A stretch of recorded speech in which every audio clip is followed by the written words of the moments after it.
Welcome back to Factful Finance, where we break down complex financial concepts in a way that's easy to understand. Have you ever wondered if you're doing the right thing with your investments?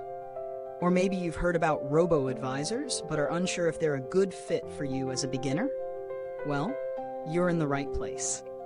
In this video, we're diving into whether a robo-advisor is a solid option for someone just starting out in the world of investing. Let's explore if these automated services can really help you achieve your financial goals, or if you should stick to more traditional methods. First, let's clarify what a robo-advisor actually is. Simply put, a robo-advisor is an online platform that uses algorithms to create and manage an investment portfolio for you. You answer a few questions about your risk tolerance, investment goals, and time horizon, and voila! The robo-advisor takes it from there, making investment decisions and rebalancing your portfolio automatically. Now, you might be wondering, why would a beginner want to use a robo-advisor? Well, the short answer is that robo-advisors offer a low-cost, hands-off way to start investing. They typically charge lower fees compared to traditional financial advisors, and their automated nature makes them an easy option for beginners who don't want to spend time researching individual stocks or managing their investments actively. But there's more to consider. Let's break down the pros and cons. On the positive side, robo-advisors are incredibly convenient. Once you set everything up, they manage your portfolio for you. This is ideal for beginners who may not have the time or expertise to actively track market trends or individual stocks. Robo-advisors also often offer features like automatic rebalancing, meaning they'll adjust your portfolio over time to maintain your desired asset allocation, keeping your investments aligned with your goals. Additionally, these platforms typically use low-cost index funds and ETFs, which can be a great way for beginners to get exposure to a broad range of assets without taking on too much risk. For example, let's say you're just starting to invest and have $5,000 to put into the market.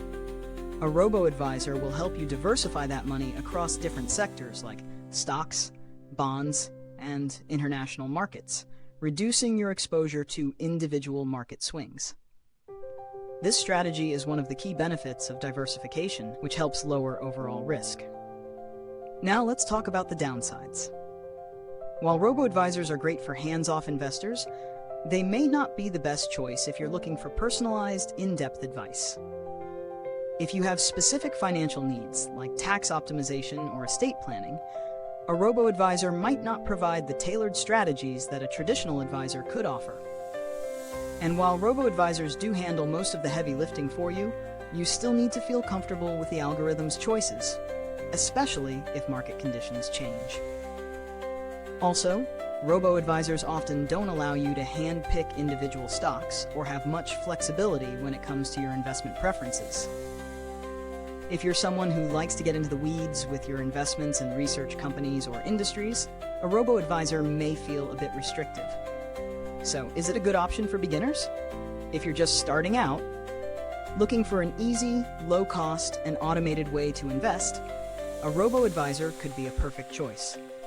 But if you have more complex financial needs or want a deeper level of control over your investments, you might want to explore other options as well.